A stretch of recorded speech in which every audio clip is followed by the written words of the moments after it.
स्वागत है आपका महरो हाड़ूती महरो मालवा में। और आइए देखते हैं आज दिन भर की तमाम खबरें। सबसे पहले खबर है आगर से, जहां भाजपा उम्मीदवार की हार को लेकर समीक्षा बैठक आयोजित हुई। सुसनेर, सोयत कला, नलखेड़ा, बड़ा गांव एवं परिसीमन क्षेत्र से बड़ी संख्या में आए भाजपा कार्यकर्ताओं का गुस्सा पार्टी के नेताओं पर जमकर दिखाई दिया। एक स्वर में नारेबाजी कर कहा कि गद्दारों को बाहर करो। 85,000 मत मिलने के बावजूद हार मिली। चुनाव में पार्टी के अधिकृत उम्मीदवार के खिलाफ काम किया गया।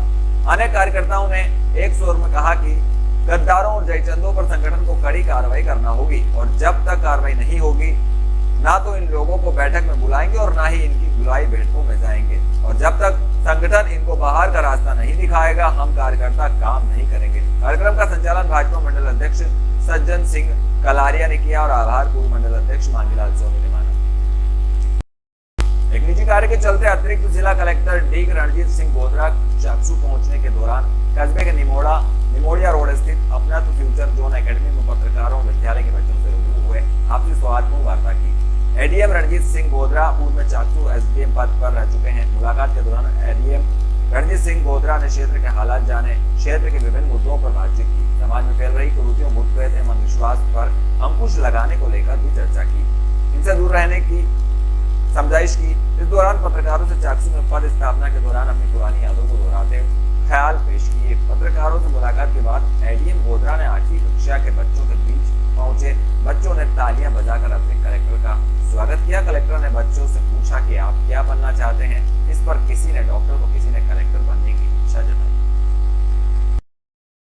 एक प्रयास वस्त्रदान अभियान का शुरुआत भवानी मंडी के आरएम बजाज शोरूम परिसर से शुरू हुई।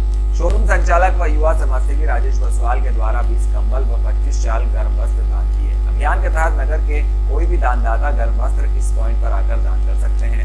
उन गर्म वस्त्र को जरूरतमंदों लोगों तक पहुंचाया जाएगा। Beti Bachao charitable trust India के संस्थापक अध्यक्ष फूलचंद वर्मा ने बताया कि अभियान 7 दिसंबर से 14 जनवरी तक जारी रहेगा। राष्ट्रीय राजपूत करणी सेना के अध्यक्ष सुखदेव सिंह गोगामेणी हत्याकांड को लेकर झालावाड़ में करणी सेना के कार्यकर्ताओं ने शहर के मामा भांजा चौराहे पर नारेबाजी कर प्रदर्शन किया। वहीं पूर्व मुख्यमंत्री व गृह मंत्री अशोक गहलोत और बेटे वैभव गहलोत का पुतला फूका। करणी सेना के कार्यकर्ताओं ने 72 घंटे के अंदर संघर्ष समिति की मांगे मंजूर नहीं होने की सूरत में जिले की सभी सड़कें जाम करने की भी चेतावनी दी। प्रेस में भी है, उसके बावजूद भी गृह मंत्री रहते हुए अशोक जी गहलोत ने सिक्योरिटी नहीं दी। उनके एक पुलिस अधिकारी कहते हैं कि ऐसे किसी को सिक्योरिटी नहीं मिलती है।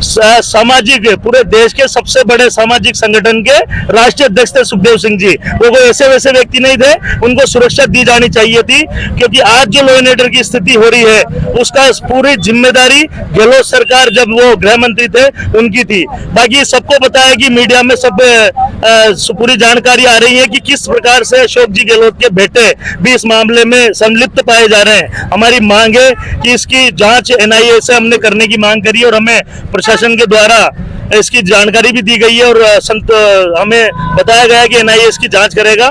और हम चाहते हैं कि अशोक जी गहलोत और उन बेटे की पूरी तरीके से जानकारी हो और जिम्मेदार निकले और उनको जेल भेजा जाए। आज क्या करा आपने? आज हमने इसके जो 2 दिन से जो समाचार में जो चल रहा है और जिस प्रकार से उनकी संलिप्तता इसमें आ रही है, हमने उनका कड़ा विरोध किया है और हम मांग करते हैं कि निष्पक्ष रूप से उनकी जांच हो और उनको जेल भेजा जाए। उनके दोनों बाप बेटों का पुतला दहन आज हमने झालावाड़ में किया है और झालावाड़ से इसकी शुरुआत की है। करणी सेना की आगे क्या रणनीति रहेगी, क्योंकि अभी तक आरोप 72 घंटों का हमें आश्वासन दिया गया था। आश्वासन क्या, वहाँ जो हमारी मीटिंग हुई थी वो 72 घंटों के। हम सब लोग पूरी ताकत से तैयार हैं। झालावाड़ में सबसे पहले 72 घंटे पूरे होते ही और पूरे रोड जाम कर दिए जाएंगे। पूरे जिले में आने और जाने की स्थितियां खराब कर दी जाएगी। मुख्य क्या चाहते हो? मुख्य ये चाहते हैं कि हमने जो मांगे दी है उनको तुरंत प्रभाव से अनुसंधान करके उसको तुरंत प्रभाव से किया जाए और जो इसके मुख्य आरोपी हैं, जो जिन लोगों को पकड़ा गया है, जो शूटर है, उनके। चाकसू में निवार एसोसिएशन के चुनाव निर्विरोध संपन्न हुए। एडवोकेट नाथूलाल शर्मा तीसरी बार अध्यक्ष चुने गए। वहीं दुर्गा प्रसाद बेरवा महासचिव पद पर दूसरी बार निर्वाचित हुए। मुकेश मामोरिया वरिष्ठ उपाध्यक्ष, किशन कुम्हार कोषाध्यक्ष सहित संपूर्ण कार्यकारिणी का निर्विरोध निर्वाचन हुआ। जानकारी मुख्य चुनाव अधिकारी सुरेश शर्मा ने दी। राजस्थान में नई शिक्षा नीति के तहत इस बार प्रदेश की समस्त यूनिवर्सिटी में साल में 2 बार एग्जाम और 4 बार टेस्ट देने होंगे। सीएम पार्टी स्टूडेंट्स को इसकी जानकारी के लिए कॉलेज प्रबंधन द्वारा व्हाट्सएप ग्रुप व अन्य तरीकों से जानकारियां साझा की जाएगी। एक साल में एक से ज्यादा बार एग्जाम से स्टूडेंट की शैक्षणिक क्षमता तो मजबूत होगी ही, साथ ही कमजोर विद्यार्थियों को आसानी होगी। सर, सबसे पहले आपका नाम और पद बताएं। मैं डॉक्टर अशोक कुमार पाटीदार, सहायक आचार्य रसायन शास्त्र, राजकीय बिरला महाविद्यालय भवानी मंडी। अभी जो नई शिक्षा नीति जो लागू हुई है सरकार द्वारा, किस तरह का फ़ायदा बच्चों को मिलेगा और कॉलेज को किस किस चीज़ों की जिम्मेदारियां भी बढ़ी है? जी, नई शिक्षा नीति जो सरकार ने लागू करी है, तो इसमें एक तो फायदा बच्चों को ये होगा कि इसमें सेमेस्टर सिस्टम लागू कर दिया गया है। इस वर्ष में केवल प्रथम वर्ष के जो विद्यार्थी हैं, स्नातक प्रथम वर्ष के, उनके लिए सेमेस्टर सिस्टम लागू किया गया है।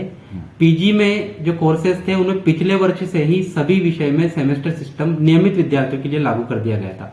लेकिन ये जो वर्तमान सत्र है, इसमें नियमित और जो स्वयं पाठी विद्यार्थी हैं, दोनों के लिए सेमेस्टर सिस्टम लागू किया गया है। सेमेस्टर सिस्टम में आंतरिक मूल्यांकन होता है, जैसे पहले स्कूल लेवल्स पे होते थे टेस्ट वगैरह, उस तरह का एक आंतरिक मूल्यांकन का सिस्टम कॉलेज में दे दिया गया है और एक विश्वविद्यालय से एग्जाम होता है। तो प्रत्येक 6 माह में विद्यार्थी को एक विश्वविद्यालय परीक्षा व 2 आंतरिक मूल्यांकन परीक्षाओं से गुजरना पड़ेगा। इससे विद्यार्थी को फायदा यह होगा कि विद्यार्थी नियमित रहेगा, नियमित अपने अध्यापक के कांटेक्ट में रहेगा। हर 2-3 महीने में उसके टेस्ट होते हैं और हर 6 माह में एग्जाम होने से वो नियमित अध्ययन कार्य से जुड़ा हुआ रहेगा। एसआरजी हॉस्पिटल और मेडिकल कॉलेज झालावाड़ के प्लेसमेंट कर्मियों का एजेंसी द्वारा समय पर भुगतान नहीं किए जाने को लेकर कलेक्टर को ज्ञापन सौंपा। एजेंसी ने कई महीनों से कर्मचारियों का वेतन नहीं दिया। वेतन नहीं देने पर आगामी 9 दिसंबर से कार्य का बहिष्कार करने की चेतावनी भी दी।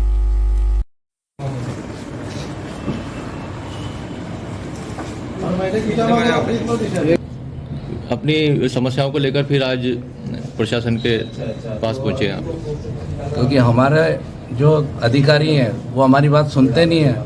वो ये कहते हैं कि ठेकेदार मेरा फ़ोन नहीं उठा रहा है। तो आप टेंडर क्यों देते हो उसको? ऐसे ठेकेदार को टेंडर क्यों देते हो? ब्लैक लिस्टेड को टेंडर दे दिया आपने। दीपावली के त्यौहार पे ही सैलरी नहीं आई और ये 2 महीने हो गए। टेंडर प्रोसेस में किस तरह की अनियमितता बढ़ती गई और किस तरीके की परेशानी का सामना प्लेसमेंट कर्मियों को? टेंडर उसमें ये दे रखा है कि अगर मेरा बिल पास भी नहीं होता है ठेकेदार का, तो वो 3 महीने तक अपने पास से पेमेंट करेगा 5 तारीख और 5 तारीख तक लास्ट है, इसको करना ही है पेमेंट। और आज 8 तारीख हो गई। अब कितने महीने का आपका भुगतान? 2 महीने का। 20 तारीख को हमारा महीना खत्म हो जाता है। 10 दिन तो ये मिल जाता है उनको, 5 दिन 15 दिन हो गए। 5 दिन ये मिल जाते हैं, तो 15 दिन में भी ये हमारी पेमेंट नहीं डाल रहा। 1400 करना। अभिभाषक परिषद भवानी मंडी के वार्षिक चुनाव संपन्न हुए, जिसमें अध्यक्ष, उपाध्यक्ष, महासचिव पद के लिए मतदान हुआ। चुनाव अधिकारी इकबाल खान व सहायक चुनाव अधिकारी गोविंद प्रजापति ने बताया कि चुनाव शांतिपूर्ण तरीके से संपन्न हुए, जिसमें 68 अधिवक्ताओं ने मतदान में भाग लिया। मतदान प्रक्रिया सुबह 10 बजे से शुरू हुई, जो 3 बजे तक जारी रही। इस दौरान 70 अधिवक्ताओं में से 68 अधिवक्ताओं ने अपने मत का प्रयोग किया। नवनिर्वाचित अध्यक्ष एडवोकेट मुकेश प्रजापति, उपाध्यक्ष पद पर एडवोकेट विकास पाटीदार, महासचिव पद पर रवि शर्मा बने। चुनाव अधिकारी इकबाल खान ने बताया कि कोषाध्यक्ष पद पर एडवोकेट राकेश गुप्ता व पुस्तकालय सचिव पद पर मंजूर अहमद अंसारी निर्विरोध निर्वाचित हुए। सुखदेव सिंह गोगामेडी हत्याकांड के विरोध में आदिकोट ब्राह्मण समाज भवानी मंडी ने उपखंड अधिकारी को ज्ञापन सौंपा। वहीं परिजनों को निष्पक्ष न्याय दिलाने व अपराधियों को कड़ी से कड़ी सजा देने की मांग उठाई। सुसनेर का प्राथमिक स्वास्थ्य केंद्र अमरकोट में पदस्थ एएनएम प्रेम बाई की संदिग्ध अवस्था में मौत के बाद सिविल अस्पताल सुसनेर में पोस्टमार्टम किया। इस दौरान चिकित्सा अधिकारी डॉक्टर राजीव बरसेना की मौजूदगी में कर्मचारियों ने सहायता राशि इकट्ठा कर मृतक एएनएम की बालिका को दी। बाद में मृतका की आत्मा की शांति के लिए 2 मिनट का मौन भी रखा। गुरुवार की शाम वार्ड 4 नया गांव में 35 वर्षीय एएनएम प्रेम बाई पति द्वारिकालाल बागड़ी की संदिग्ध अवस्था में मौत हो गई थी। उसी को लेकर जो है 2 मिनट का मौन भी रखा गया। कानपुर के नवनिर्वाचित विधायक सुरेश गुर्जर ने अपनी धन्यवाद यात्रा निकालकर मतदाताओं का आभार जताया। रिजोदा हनुमान मंदिर से बालाजी पूजा अर्चना कर आशीर्वाद लिया। ग्रामीणों से मिलकर चुनाव जिताने पर उनका आभार व्यक्त किया। अपनी धन्यवाद यात्रा के दौरान सुरेश गुर्जर ने अपनी विधानसभा के मतदाताओं से कहा कि अभी उनके द्वारा दिए गए मत व समर्थन से विजय बनाने का आभार धन्यवाद देने आए हैं। विधायक सुरेश गुर्जर गोविंदपुरा, बोरखेड़ी, किशनपुरिया गांव में अपने मतदाताओं को धन्यवाद व्यक्त करते पहुंचे। मतदाताओं ने पुष्पहार पहनाकर स्वागत, घोड़ी पर बैठाकर सम्मान किया और अटलाई कस्बे में भी जोरदार स्वागत हुआ।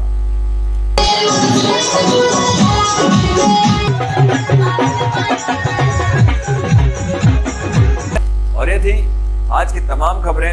लेते हैं एक छोटा सा ब्रेक, तब तक के लिए बने रहिए अतुल्य भारत के साथ।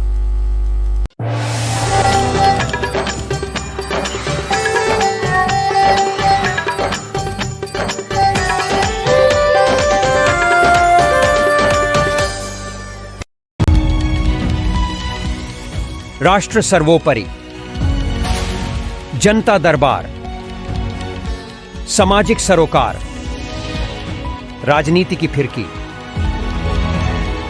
देश सेवा का जज्बा,